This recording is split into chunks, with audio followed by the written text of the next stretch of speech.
Bismillahir Rahmanir Rahim. Alhamdulillahi Rabbil Alameen. Wa usalli wa usallam ala Sayyid al-awwaleen wal akhirin Nabiyyina Muhammadin wa ala alihi wa sahbihi wa barak wa sallam. All praises are due to Allah, Lord of the worlds, and peace and blessings be constantly showered upon our beloved Prophet Muhammad, the master of the first and the last, and upon his family, his companions, and all those who call to his way and establish his sunnah to the day of judgment. As to what follows, my beloved brothers and sisters, to our friends, I begin with the greeting words of the righteous. Assalamu alaikum wa rahmatullah. Alhamdulillah, this is another opportunity for us to reflect, even though it is very difficult circumstances that we find ourselves in. The Muslim world is suffering a terrible blow with the attacks on Masjid al-Aqsa and with the people of Palestine, and the ongoing signs of ethnic cleansing and genocide here in 2023. And for many young people and new Muslims and those who are reviving their faith, this is something very difficult. It's like a paradox.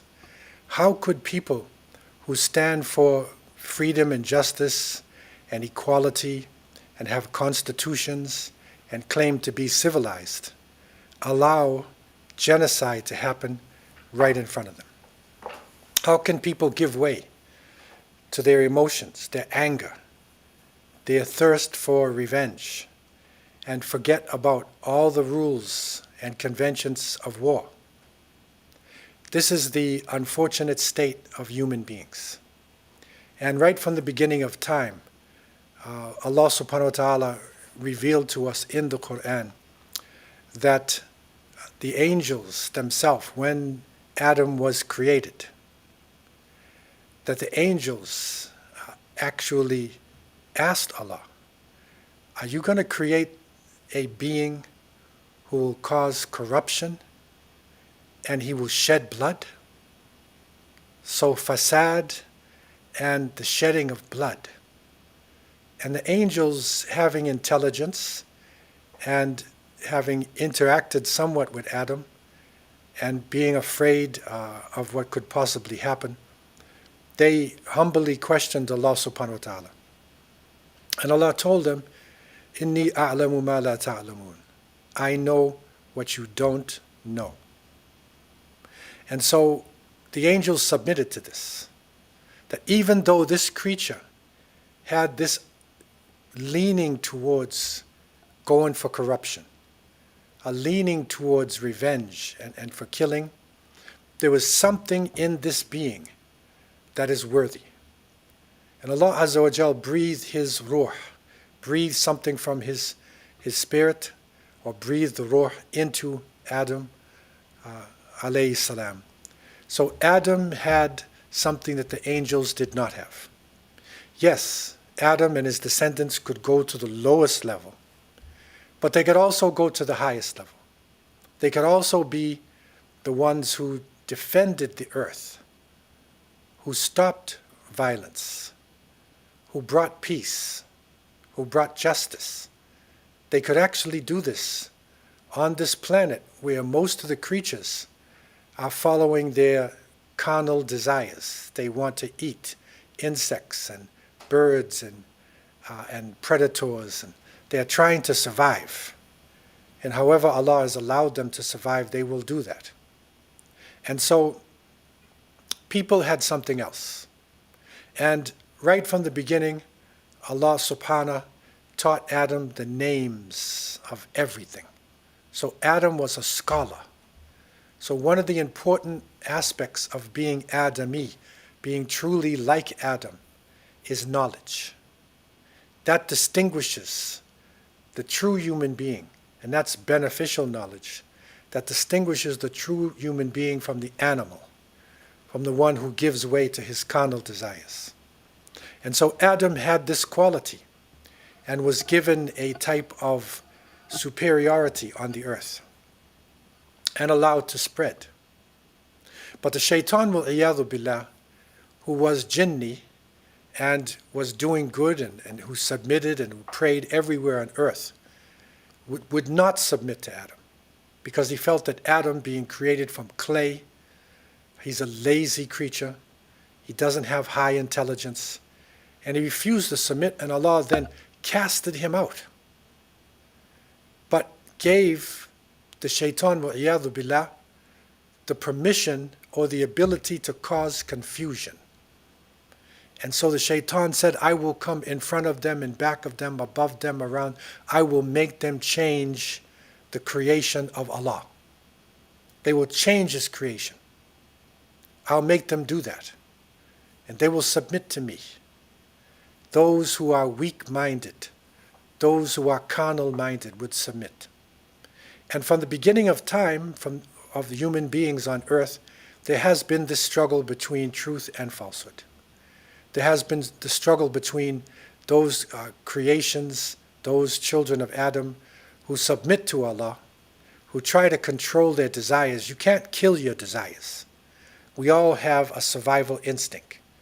We all have to eat. We all procreate. So you cannot kill this, but you can control it. And so Islam, through its balanced system of life, dealing with the spiritual and the material, gives us that ability to control the desires, to live in a balanced way in this earth. But the evil ones take advantage of desires. And the shaitan, wal-iyadhu billah, he threatens people with poverty. He commands them to do evil and fahsha, sexual immorality. And we see right from the beginning the examples of this in the ancient societies. The struggle that went on between the prophets and between those who would submit to idols, those who would worship the sun, those who would bend to their lower desires. And so it was. That struggle continued and continued. And it is difficult because those who are coming into Islam, those who are young and reviving their Islam, we're very optimistic about this faith, and we should remain optimistic. But sometimes when you see so much evil and negativity, you tend to get pessimistic. And that is where it is important to go back to the life of the Prophet ﷺ, to go back to our history, to gain wisdom, practical experiences. What did the Prophet ﷺ go through? He was the best of creation. He was the highest of creation. We learned that he reached a point in his Mi'raj when he went from Jerusalem above to a point where Jibreel alayhi salam had to stop.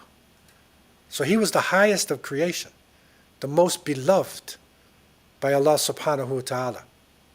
But yet he had to go through the obstacles and the trials and the tests of the dunya, of the life of this world. And so, through his struggle, Allah Azza wa Jal gave us a roadmap. He gave us like a template, what to do in certain circumstances. And that is important for us. If we are going through a certain change, what did Rasulullah Sallallahu Alaihi Wasallam do? If we are feeling pain, what did the Messenger do?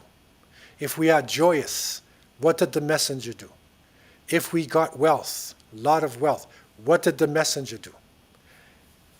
This is a blessing to have a living sunnah, to have a type of seerah, a biography, prophetic biography, that we can go back to, and then to see his companions and the next generation, and Muslims throughout the ages, and how they faced tremendous difficulties. And this is something that we will be looking at, going through the life of the Prophet ﷺ to the main events that have happened, pivotal events that have happened throughout Islamic history.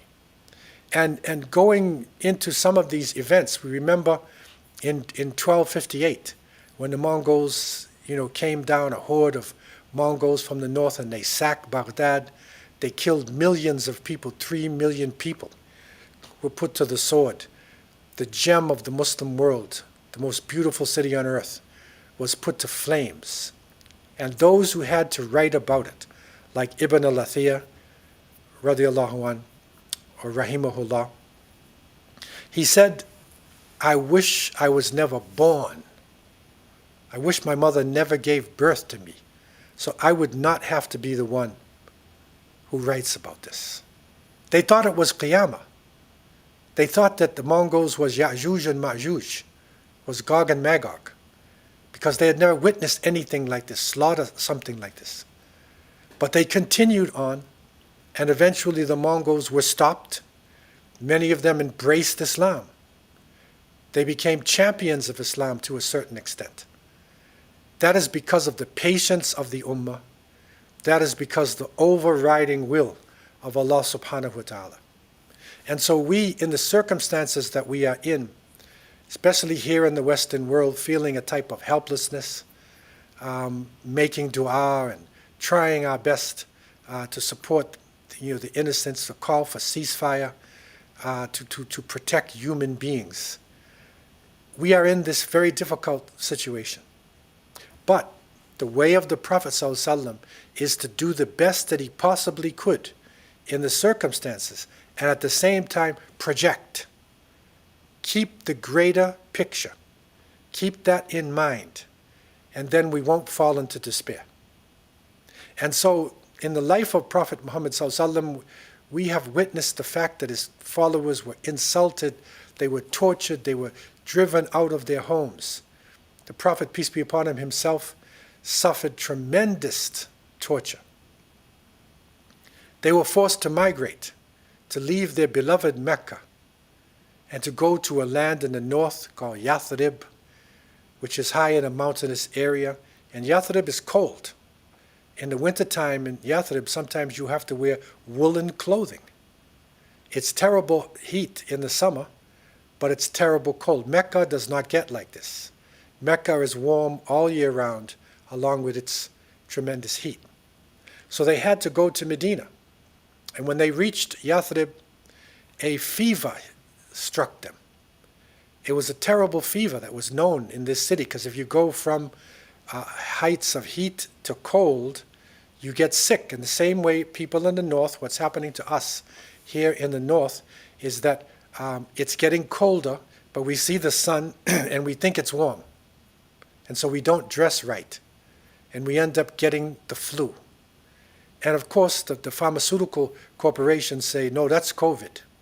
Oh, that's flu. You must get your flu shot in order to make money, off of innocent people. But what it is our immune systems. And so the Prophet ﷺ prayed to Allah that the immune systems would be strengthened. Take away this fever. If there is something on the outside striking my people, take it away. And this fever was taken away. And so Yathrib, the name was changed. Sometimes they called it Tiba or Taba, Madinatul Nabi, or Al-Madinatul Munawwara, the lighted city. And it was lit not with electricity or with lamps. It was lit with taqwa. It was lit with faith. It was lit with love. And the people developed virtues. And I would say that you could see what is happening here, and maybe one of the first times in human history, the least recorded times, is a type of civil society. Because generally in the world, in different kingdoms and empires of the world, it is master and slave. It is the ruling, dominating tribe, the dominating group, and it is the subjugated group. And sometimes a little in between. But basically domination. There's no civil society. There's no conscience within the society itself. And so Islam encourages, and the Prophet ﷺ encouraged, to seek peace. Try for peace by any means necessary. Share what you have. Extend salams to people. Give greetings. Imagine being in a society where people are afraid of each other. Bedouin society, people are afraid. The Jewish tribes that had migrated there from the outside, they were in tension with the Arabs. But now the Muslims came and they were greeting people. They were maintaining close relations with their neighbors. Imagine this. They were watching their tongues, trying not to curse or insult, not to backbite, not to slander, showing mercy to people, feeling compassion. This is a beautiful feeling. This is the reason why it was the lighted city. It was Tiba. It was that good, beautiful place to be. At the same time, the Muslims called to the good and forbid evil, al-amru bil ma'ruf wa nahy an munkar. And so that meant that, and they were shown that even if there is a thorn on the road, move it to the side. Now, that person who sees the thorn or sees the stone could walk around it. But civil society thinking, conscience, that type of thinking enables the person to clear the road for somebody else who is coming along. And that is a type of civil society. That is a conscience society. That is what an Islamic state is supposed to be, or a state of Islam. It is a state of peace. It is a state of solidarity. And that is what was developed within that society when the Prophet ﷺ and his companions came. And these are people who were traumatized, driven out of their homes. They lost their wealth, saw their families killed. Some of them had burn marks still on their bodies from their torturers. But did they act like traumatized people and give trauma to other people? No. And that is the strength, that if you suffer, you don't make other people suffer to relieve your suffering. Think about this point, because this is what is happening in the world today. Are we living in a world of revenge or a world of justice? Because revenge will go back and forth and back and forth and back and forth. The Prophet ﷺ and his companions, our example is that we need to establish justice within our society. And we will forgive. We will even forgive our torturers. We will even forgive our murderers in order to establish justice. And so this type of balance, this state of istislam, of submission to the will of Allah subhanahu wa ta'ala, is something that the shaitan, wa'iyadu billah, and his forces hate, and they struggle to destroy. And so we see three major groups of opposition that developed in Medina. First, of course, are the mushrikeen. And the mushrikeen are the polytheists of Mecca, because they wanted to destroy the Prophet ﷺ, and not just him, his message. His message was tawheed, unity in their beliefs, which would destroy their idols.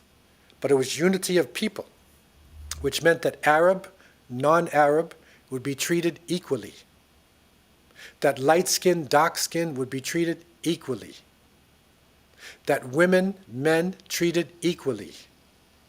That the youth would have a voice. This type of thinking was unheard of in the Arab societies at that time.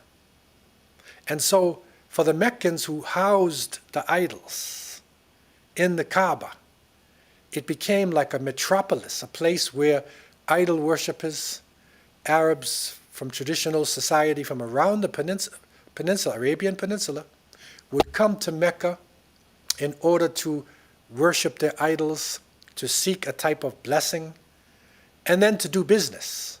Because Mecca was on a trade route. Remember the south, Yemen, that was famous for its spices and its frankincense and myrrh. And the trade going north to Rome, to Gaza, on that coast, Gaza now, may Allah open up for them and have mercy upon them. That was a very important place, because that was the base where the Greeks and the Romans and Mediterranean people would come, in order to do business with the Arabs who were coming from the south. And so that trade route, as you're going along and you come down from the mountains of Yemen, and you're now in the desert, you need places to stop. You need a hostel what the Turks would call caravanserai. You need some place in order to refresh yourself, and Allah willed that the Zamzam water would flow in Mecca. So it was a place to refresh yourself, to stop, to meet people. Whoever controlled Mecca had a type of superiority, importance to the people all over the Arabian Peninsula. And so the Quraysh, who were controlling this, and their followers, it was dominance. So their opposition to the message of Islam was not just religious. It was political. It was economic. There were so many things involved. So when the Prophet ﷺ and his companions made the hijrah and they migrated north to Medina, that was not enough for the mushrikeen. That was not enough, because the message had to be killed. It had to be stopped. Otherwise, it would dominate their trade. It would dominate their religious superiority, because when Tawheed comes in the face of shirk, of polytheism, polytheism can't stand because it's ridiculous. How can you worship idols made of dates or sticks, or you worship jinn or demons inside of a tree? That does not make sense. But when you talk about the creative force of the heavens and the earth, the one who set the systems in place, that worship expands the minds of people. It expands the minds of those who are caught in the cage of polytheism. And so the mushrikeen continued in their plots and continued their planning to destroy Islam. And they, in numbers, represented the largest group of opposition. Militarily, politically, they were the largest group. The second group was the hypocrites, the munafiqeen of Medina. And what developed in Medina is a type of internal opposition. And the nifaq is one who on the outside appears to be Muslim, but on the inside is harboring hatred for Islam. And the symbol of that in Medina was Abdullah ibn Ubay ibn al-Salul. And Abdullah ibn Ubay, he was about to be crowned the king of Medina. So he would be the ruler of the Aus and the Khazraj, and the ruler of the Yahud, of all the people living in Yathrib. And when the Prophet Muhammad ﷺ came, he was accepted as the ruler. So this is a classical case of ego clash. It's a power struggle. You're about to be the president, and somebody comes now and takes your spot. So this is the weakness, and that's how shaitan can play on people. And so the munafiqeen became a very dangerous force, because you can't see them all the time. They appear to be Muslim, but yet they're actually working against you. And it is reported that Abdullah ibn Ubay, that he would actually come to the Jumu'ah, when Jumu'ah, Friday prayer, was established. He would come to the masjid like a Muslim, praying like a Muslim, sitting there listening, and after the Prophet ﷺ was finished, he would stand up in his own corner and say to the people, wasn't that a good talk? I'm putting it in my words. But he would give his own lecture. So this is hasad. This is a classic case of jealousy, right? He would give his own lecture, trying to maintain his own power base. So we have people like this in the Muslim world today. We have people like this in our own communities, who are actually within the masjid or the Islamic center, but they're working for power. They're trying to take down the community. And if they're not able to, what happens here in the Western world is that the masjid will break and they'll form another masjid. And then the two will come into four, because people can't deal with conflict resolution. And so this hypocrisy is a poison. And it is so dangerous, it is considered to be the worst enemy that the Muslims faced. And the munafiqeen actually are described in the next life as being fuel for the fire. They are not just burning in hell, they are the stones in hell. Like when you're cooking your burgers, you're cooking your meat, and you have your meat in a certain level. Below it is the charcoals. The heat is rising and it cooks the meat. But if you go down to the charcoal itself, it is extreme heat that is there, because that fuels the meat being burnt. Similarly, in Jahannam, the people who are being burnt are actually, the burning is being fueled by these stones. وَقُودُهَا النَّاسُ وَالْحِجَارَةُ. That the fuel of the fire is people and stones. So the munafiqeen will be put down there with the charcoal. See stones? They'll be put down there with the charcoal, burning with the charcoal. So this is a dangerous category, a hidden category that worked along with the other major enemies. The third force that the Muslims had to face were some of the members of the main Jewish tribes. It was not all of the Jewish tribes. And again, historically, Jewish people, Christian people are considered to be people of the book. And they have never been the enemies of the Muslim. Musa alayhi salam is mentioned in the Quran more than any other prophet after Prophet Muhammad sallallahu alaihi wasallam, who the Quran came through. So they were never considered to be the enemies. But the problem of jealousy, and it is recorded and it is clear now that when they suffered in the north, groups of them migrated south into Yathrib area, because within their understanding, their texts, they were taught that a Messiah would come, a prophet would come, a final prophet, and he would bring peace and justice to the land. He would be a powerful prophet, and he would come to the land. He would come to a land that was surrounded on two sides by lava, right? Molten lava turned hard, and it had a lot of water. This is like a description. This description is the actual description of Yathrib. And so, literally, the description of the place where the Muslims was is where the Yahud found themselves. And to a great extent, many of them wanted to live in peace and in justice. Some even embraced Islam. But others became implacable enemies. And they worked along with the mushrikeen, rousing them up.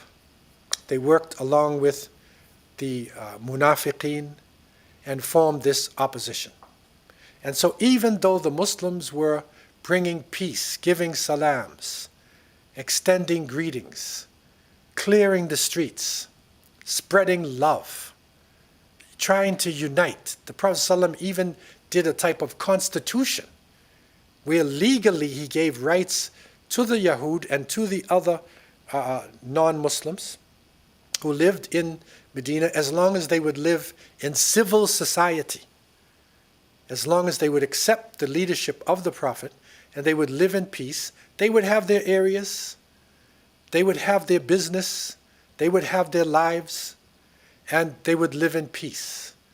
And because of that, they would make a pledge that they would protect their areas. So they would become part of the protection of the city, part of the strength of the city, but they're not Muslims. That was unique. And it probably could not be found anywhere else on the face of the planet Earth. Because people generally base their societies on master and slave, the dominant group and the weakened group. Yes, there were examples in human society, definitely, because prophets and messengers were sent to every nation and every tribe. And so you'll find amongst the native people here in the Americas, you'll find the Iroquois nation, which had a confederacy, which brought in other tribes, brought them together and showed them how to confederate, that they would come together. You'll find amongst the indigenous people in southern Africa, you'll also find unity amongst the people. You'll find it in parts of Asia, people living together, even though they're not the same tribe. But the difference is, this is the last prophet who is coming with the last book and who is giving a type of example that would be recorded and would be used by people to the end of time. And so a constitution was even developed. So people had spiritual rights, economic rights, legal rights within the society. That was not enough. The Quraysh then intensified. They intensified making trouble, trying to block trade routes, trying to make it difficult, because there were some people who were Muslim called mustadafin. They were still living in Mecca. They were not able to make the migration, the hijrah, for whatever their reason was. They would torture them. They would make life as difficult as they possibly could. But in this key time, the Muslims were then given permission to resist. They were given permission to physically resist the evil in the society. And Allah subhanahu wa ta'ala, reveals in Surah Al-Baqarah, and you'll see it very clearly, that Allah, shows the believers.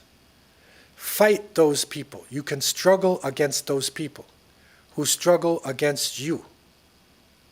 But do not go over the limits. قَاتِلُوا الَّذِينَ يُقَاتِلُونَكَ.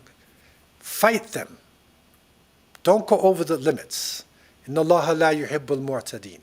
Allah does not love oppressors. And this, going over the limits, that's dhulm. So Allah does not love dhulm. That's a balance. So Muslims were given the ability to struggle and fight back. أُذِنَ لِلَّذِينَ يُقَاتِلُونَ بِأَنَّهُمْ ظُلِمُوا وَإِنَّ اللَّهَ عَلَى نَصْرِهِمْ لَقَدِيرٌ.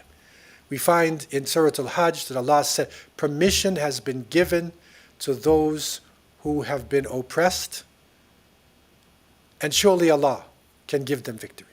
So permission, idhan, is given to the believers. And this was very critical now. This is a pivotal moment. We're talking about pivots, where the Muslims are mustadafin. They are not able to physically defend themselves. They have to take insult and pressure and move from place. Now they can take a stand. Now they are in a land that they control, and now they can take a stand. And so a number of movements were made.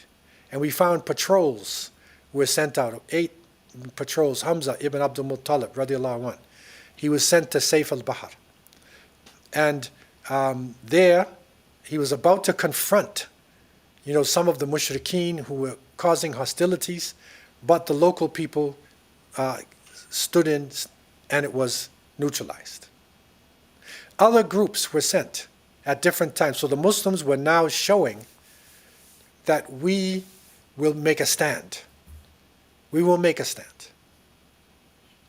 And this was very pivotal at this point in time.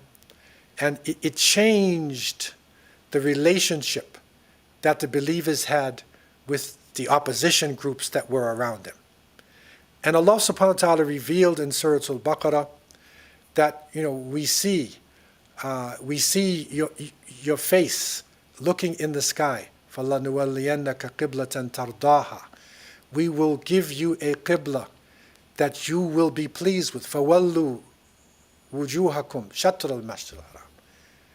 That you should change your faces to the direction of Masjid al-Haram in Mecca. So they were praying in Medina, and the spot is still there, Qiblatain Masjid, facing Jerusalem, right? So that's going to be north, right? And so the verse was revealed, and the Prophet ﷺ went to the other side, and they turned toward Mecca. And they then prayed there. And that's why there's a masjid still in Medina, if you get a chance to visit it, Masjid Qiblatain, where you can see where the direction was actually changed there in Medina. Now, this is not just a religious thing in the sense of religious. This is a stand. This is independence. Because what it means is that Muslims are not only people of the book, but we're going back to the root of all faith. Because Mecca is the first masjid. That is the first house of worship. And so Muslims are now going back to the root, and the people of the book are respected, but they're not the central thing. And this was serious, especially for those Yahud, those people of the book who were living there, who thought they had a type of spiritual superiority. Because no matter what you people say, you're still praying toward Jerusalem. You're still praying toward our house, or what they thought was their house. But so this was a type of independence that is developed, because the Muslims are now able to feel that they are praying directly to Allah subhanahu wa ta'ala, and they are going to the root, because Islam is now the root of Tawheed. It's not just one of the prophets sent to a tribe, but it is the essence of the religion itself, from the time of Adam to the time of Prophet Muhammad, peace and blessings be upon him. So this was a very important moment for the believers, and things started to change. So now the Quraysh wants to intensify. How do they intensify? They hit not just militarily, economically. And many people will say, when you look at wars in the world, you look at hostilities, many times the basis of the war is an economic one. And so Abu Sufyan, the leader of Quraysh, then made a movement to go to the properties and the houses and the fields of the Muslims that they had left there in Mecca, and to seize their goods, because the goods are just there. They had to flee with only what's on their back. Seize their goods, put it together, take it north to Syria. Remember your trade route? So they would go from Mecca, and they would go along the coast. They would go up to Syria, up into the area of Gaza, the area of Syria, and they would trade, and they would come back, and they're stronger than before. They can buy more mercenaries. They have more strength, more weapons. So this is an economic move that is being made. And it is estimated that the caravan was worth 50,000 dinars. Now, if we were to put that in today's wealth, it might be in the billions of dollars. This was a huge amount of wealth. This is the basic source wealth of the believers that they had in Mecca. It was being stolen from them. And so the Prophet ﷺ then, on gaining information about the movement of Abu Sufyan, the Prophet ﷺ then spoke to the people, and he offered them the ability to take back their wealth. And so he gathered together somewhere between 300 to 317 men. Some say 313. It's somewhere, around this number. He gathered together a force in order to seize the caravan. The caravan only had about 40 horsemen, so this is not no major battle that they're fighting. They're basically taking back their goods. To seize the caravan and to take back their rights. And this is a very important point to understand the background, how this battle actually began. And I recall being in South Africa, and Orientalists came to a person who was a Christian preacher who was knocking down Muslims online. And he was a terrible debater. And so the people of South Africa were worried about this, and he was going to come on a radio program, and nobody would face him. And so they came to me and they said, "Can you face this man?" And I had come from North America and had traveled a lot. And I said, "I don't like to debate with people, but I'll go online." And the first thing that this debater threw at me was that your prophet was a thief. He was a caravan raider. And you see what he did with this. I sighed in relief, because I thought he was going to come with some complicated verses or some historical point that I didn't know. This was clear, and I showed him very clearly, you're missing the history. You're cutting and pasting. So you missed the history. He was not a caravan raider, as your stereotype of Arabs is. No. When you look at recorded history, recorded and known by non-Muslims as well, Abu Sufyan, his caravan was made up of the goods of the Muslims. So therefore what they were doing was taking back what was theirs. They were not raiding a caravan, you see? And that inflated him, it took him apart. And then people could see that he was cutting and pasting. So Abu Sufyan then, very crafty person. He was able to go north and to sell the goods, and he started to come south, and then he heard about the Prophet ﷺ and his companions who were actually coming south, who were actually coming out of Yathrib to meet them somewhere toward the western side. And he sent word back to Mecca, and he took the coastline, he hugged the coast around Jeddah, and went on the coastline, and then he was able to escape using a different route than the normal route. And he sent word to Mecca.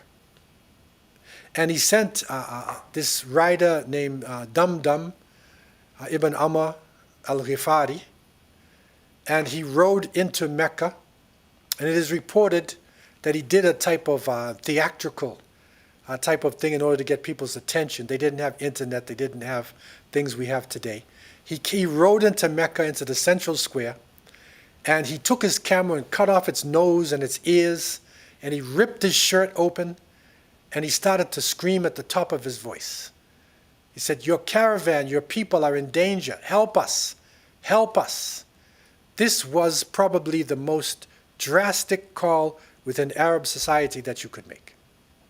And so Abu Sufyan, Abu Jahl, Umayyah ibn Khalaf, the leaders of the mushrikeen of Quraysh, then gathered their people together.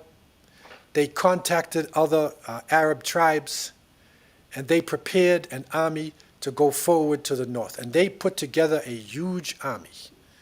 In the beginning, it was something like, 1,700 that they actually put together. They had 100 horsemen. They had chain mail. They had all types of things. The Muslims only had around 313, 2 horses, hardly anybody who had armor, but they had their faith.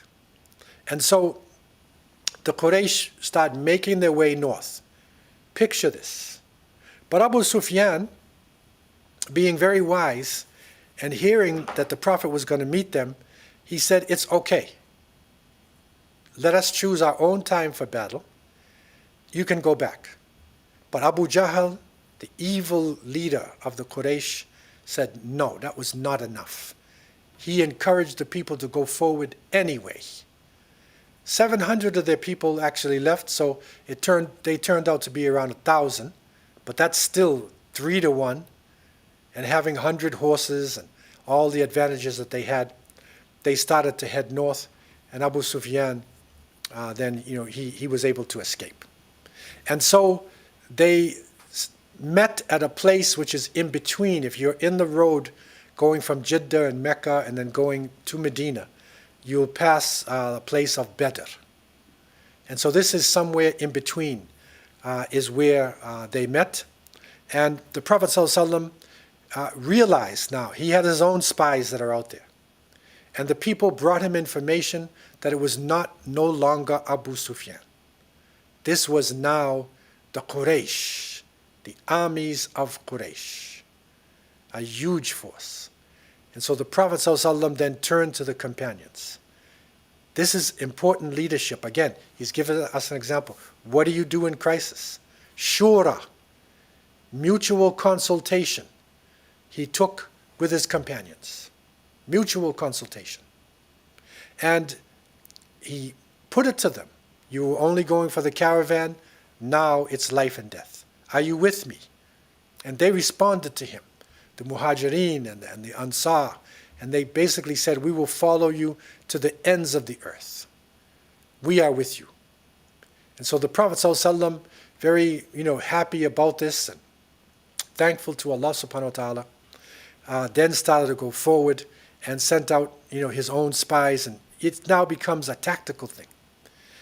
And one time the Prophet ﷺ is now moving himself around trying to get information.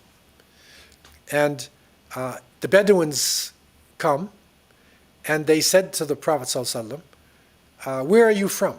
Because you see, the Bedouins go in between everybody.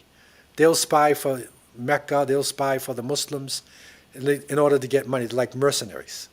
So they came to the Prophet ﷺ and said, where are you from? And the Prophet said, no, where are you from? And where is that army from that we heard about? And so they said, okay, it's Quraysh. And they're moving with a large army in this particular area. The Prophet then said, Nahnu min ma'. We are from water. So he didn't lie to them, right? See the tactic of war? He didn't lie, but he said, we're from water, because we're all from water. He's not going to tell them where he's from, because he knew that they would go back and give the information that this particular force was the Prophet and his companions. Ali, radiallahu anh, and his companion, also, they came to a water hole. There were 3 major water holes or so in the area of Badr, and they came to a water hole and they found some servants that were there, filling, their flasks and filling their containers. And Ali then said, are you from Quraysh? Are you from Mecca? And they said, yes, we are. And he beat them. He beat them, and they said, okay, we're not. And then, they went back to the Prophet ﷺ, and he said, when you left them alone and you spoke to them, they told you the truth. And when you beat them, then they lied to you. And he figured out that the amount of flasks or the amount of containers that they were filling, that there was somewhere between 900 to 1,000. You could figure it out by the water that they were taking from the wells. And so what happened was the Muslims then, they found themselves, and again, it's Ramadan. Think about this. It's the 17th of Ramadan. So most people think that, it's the month of Ramadan, you're fasting. It's impossible. You cannot do anything. It's Ramadan. And still, they took a stand. They took a powerful stand. And so the Muslims then took the high ground, and the Quraysh took the low area of Badr, because it's like hilly area. So the Muslims strategically were on the high ground. The Quraysh was on the low ground.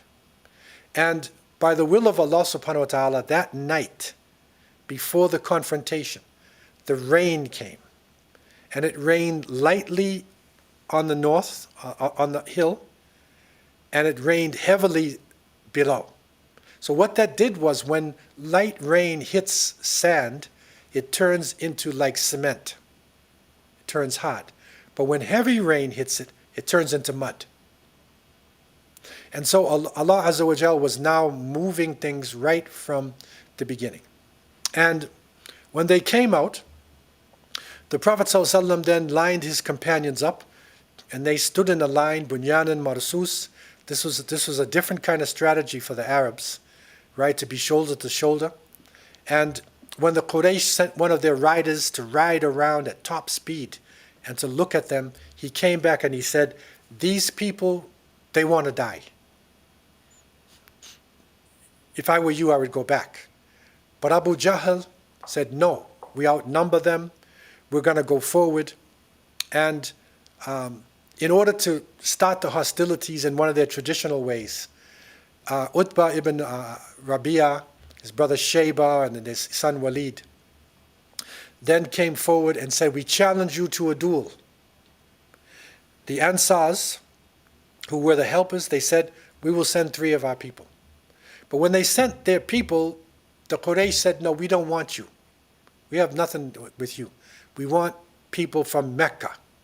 We want our cousins. We want our relatives. And so Hamza, radiallahu anh, Ali ibn Abi Talib, radiallahu anh, and Ubaidah, came forward. And a duel happened. Hamza defeated his enemy quickly. Ali defeated his enemy quickly. Ubaidah was wounded. They came, they destroyed his enemy Walid and carried him back, and then hostilities began. And the believers showed amazing heroism. Imagine this, being outnumbered 3-1, horses in front of you, chain mail, but they still fought seriously. And Allah subhanahu wa ta'ala aided them. And this is the pivotal moment. This is an outnumbered group. I want you to think about what Muslims have gone through in the past and today. They're outnumbered by a force that has higher, better equipment. It has numbers, but they're evil. They're standing for what is wrong. And the believers are standing for what is right. And during that confrontation, angels came. And the Prophet ﷺ even said to Abu Bakr, I see Jibreel. I see him on his steed. That the angels entered into the struggle. And it is reported in some of the books of Seerah that at the end of the battle, when they looked at the dead of Quraysh, they found that there were actually burn marks where the sword hit. Sometimes it was a burn mark. And they said, that's the angels. Because when they strike, it's not the strike of the normal person. Also, some of the Quraysh even reported seeing turbaned beings with beautiful faces coming at them, fierce warriors. So Allah subhanahu wa ta'ala intervened with the believers who were showing amazing courage at that time. And they were able to defeat the Quraysh, to turn them back around. And this is what is called Yawm al-Furqan. This is a pivotal moment. It is the separation of truth from falsehood. And so, when the smoke cleared, the Quraysh had been totally defeated. Muslims only lost around 14 people, but the Quraysh, they lost 70, died, and 70 captured. Those numbers sound like nothing today compared to the slaughters that we see go on, constantly as we move toward the Day of Judgment. But in those days, that was major. For 70 people to die in a battle in Arabia and 70 captured, that was a major thing. And amongst those, who died, Abu Jahl himself, some youth, jumped on him, and they killed this enemy of Allah. Umayyah ibn Khalaf, who was the one who had tortured Bilal radiallahu an. He had been captured, and when Bilal saw him, he said, no, I'm not letting him go. And then he ran toward Umayyah, and then he was also killed. The leaders of the Quraysh, the main leaders, because you talk about Utbah and Shayba and Umayyah and Abu Jahl, and these names, these are the leaders. These are the ones in the Nadwa. This is your parliamentarians who are actually dying. And 70 prisoners are also captured. And so with the captured prisoners, then, and the rest of the Quraysh then runs away, scattered, ashamed to go back to their people, running into the mountains and the hills on the coastline, running into the water. Muslims victorious. Now they have prisoners of war. And this is where the higher level of Islam, comes in. And these prisoners were allowed, they decided what should we do with them. And actually Abu Bakr, he said, these are our cousins, these are our relatives, you should, let them go. Let us be totally kind. Omar said, no. These people came to kill us all. We have to make an example of them, for the rest.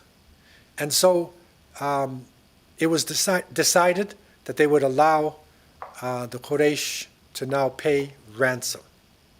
And ransom was allowed. They could pay 1,000 dinars.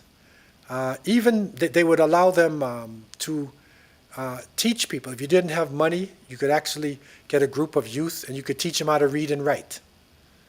Okay, this is a higher level of religion, of way of life.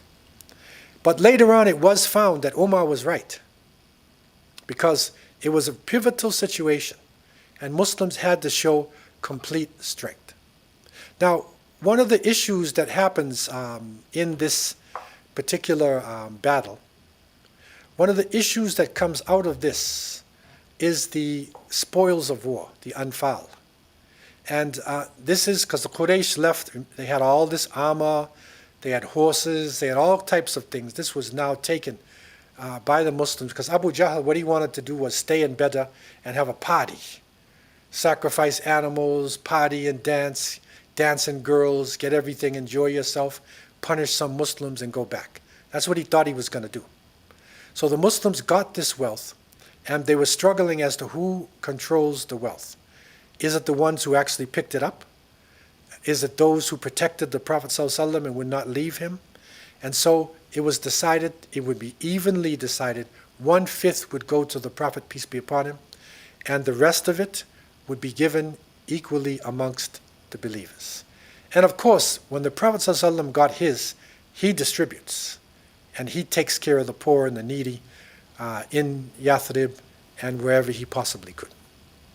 So this was Yawmul Furqan. This was a major move that was made. And the reason why it's called Furqan, because it's now separating truth from falsehood. It is now strength. And the Prophet, peace be upon him, said, Al-mu'min al-qawi khayrun wa ahabba ilallah min al-mu'min al-da'if wa fi kullin khayr.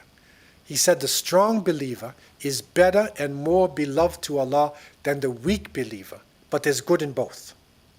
So this is now the separator. And this is a pivotal moment that now Islam is taking its stand there in the Arabian Peninsula, and would set the stage for what would happen in the future. I want to open up the floor for any feedback or any questions that anybody has. Okay, so we have some questions. First question is, why did the Prophet pray in the direction of Jerusalem in the first place? This, of course, all the actions of the Prophet, peace and blessings be upon him, are based on revelation. So it is Jibreel alayhi salam that informed him where the direction he's supposed to pray in. But Jerusalem is a sacred place. It is not strange to pray all the different prophets, who had come there. The important places. And so, but ultimately it was guidance from Allah subhanahu wa ta'ala that he should pray in that direction. Now, next question. How do we rise above wanting revenge when someone hurts us? So this here is a good example now. We have to see. Yeah, so the question is, how do we rise above revenge, even though people have hurt us? There's a difference between revenge and justice. Justice is not turning the cheek. They say, the Christians say, turn your cheek, even though Jesus, Isa alayhi salam, did not necessarily turn his cheek. Okay? But justice is to give back what was given to the people, what was done to you, and you can forgive as well. And so it's a difficult thing, but we have to have the greater picture. We have to realize that it's not the person that you hate, but you hate the actions that they do. And this is not easy. The average person cannot do this. And the Muslims are setting the pace. Think about this now. The Muslims, they're traumatized coming out of Mecca, but they are still spreading peace. And later on you will see, when they opened up Mecca, that they had to embrace people who had tortured them, people who had insulted them, and they took them as brothers. That's the reason why Islam is the high ground, and that is the reason why Islam continues and continues and continues. The Roman Empire, the Mongols, the Greeks, all the people who base themselves on revenge, they go into the dust bowls of history. But Islam continues, because it is the balance. And we have to have the greater picture of things. This does not mean that you don't resist, that you don't change evil with your hands. This is showing us resistance, right? The Muslims fought. So it is resistance. But it is not going overboard. We don't forget our humanity. And the Prophet ﷺ did say, and it's hard for some people, when they're angry, innocent people should not be killed. Synagogues, churches, these places should not be destroyed. Monks should not be killed in their monasteries. Non-combatants should not be killed. That is the rules of engagement of Islamic warfare. I know it's a hard pill for some people to swallow, but that is the reality why we have continued on, because we have established justice. And you'll see later on that one of the great empires, the Ottoman Empire, lasts over 600 years. And people say, why? Is it just because the Turks are good fighters? No. Mongols were good fighters too. But it is because justice, the areas they went in, they established justice. So we have to remember Allah Azza wa Jal, constantly remember the wrong within ourselves, the greater picture. We hate the evil and not the people who have done the evil. Question. Next question is, you mentioned hypocrisy. How do we protect ourselves from having hypocrisy? Hypocrisy, the question is, how do we protect ourselves from nifaq? How do we protect ourselves from hypocrisy? This is a deep question. And it's something that is very serious, because we all have forms of hypocrisy within us. And we have to constantly purify our intentions. One of the ways is your intentions. And the Prophet, peace be upon him, said, إِنَّمَا الْأَعْمَالُ بِالنِّيَّاتِ وَإِنَّمَا لِكُلِّ امْرِئٍ مَا نَوَى. Your deeds are based on your intentions. And everybody would get exactly what they intend. So when we're doing things, why am I doing this? Am I doing it for money? Am I doing it for fame? Am I doing it to get married? Am I doing it for the dunya, the life of this world? When we can make our intention from Allah subhanahu wa ta'ala, and that's not, you can live in this world. You can get hasana in the dunya and the akhirah. But the intention has to be primarily for Allah. So go to the intentions, purify them constantly. And also look at some of the actions. Hasad, you got to deal with qualities like jealousy. Am I motivated by the jealousy of people who have made progress in their life? So these are some of the key issues in dealing with this nifaq. It's pride, it's jealousy. These are the diseases of the heart. So these are some of the key issues. And if we can purify our hearts and constantly renew our intentions, then inshallah we can be protected from the evil poison of nifaq. Question. Before the Prophet, did any of his forefathers know about the people of the book while practicing paganism? Before the Prophet, peace and blessings be upon him, there were people, the Yahud, the Jews, they would trade. So the Yahud, especially in Yathrib and Yemen, they were known. It was known about Ethiopians were Christians. The Romans were considered to be Christians. So the people of the book were known. In terms of the details about it, that Arab society at that time was ignorant. Even though Ibrahim alayhi salam had established the Kaaba, they were now worshiping idols. So they were ignorant. But there were people, the Hunafa. These are the people who believed in one God. And these people were there in Mecca before, small in number, but they believed in Allah, but they did not have the details in terms of the people of the book, except for their relationship with the Yahud and with the Christians. Question. Can Palestinians forgive Israelis for their oppression? This is something. And can Palestinians forgive Israelis for oppression? Palestinians have already said, even though they had lost their land in the first Nakba catastrophe, they were even ready for a two-state solution. So they've already forgiven and allowed the people to stay there. And so it is part of Islam, because they are Muslims, and Islam ultimately wants peace. It does not want genocide. It does not want ethnic cleansing. It wants to guide people to the truth and establish justice. So because they are Muslims, they will eventually, inshallah, they will have to go underneath, the rules of Islam. But it is a difficult thing. It is a difficult thing to see your parents and your parents' parents killed in front of you. Very difficult thing. May Allah make it easy for them, and may Allah ease their suffering and pain, and bring a ceasefire to these lands. And so with this, we will close, this class. And we pray that Allah subhanahu wa ta'ala would accept us and accept all those who are suffering and dying, and bring ceasefire there to Palestine, and ceasefire around the world, and help the innocent children in this world. I leave you, أقول قولي هذا وأستغفر الله لي ولكم وآخر دعوانا أن الحمد لله رب العالمين والسلام عليكم ورحمة الله وبركاته.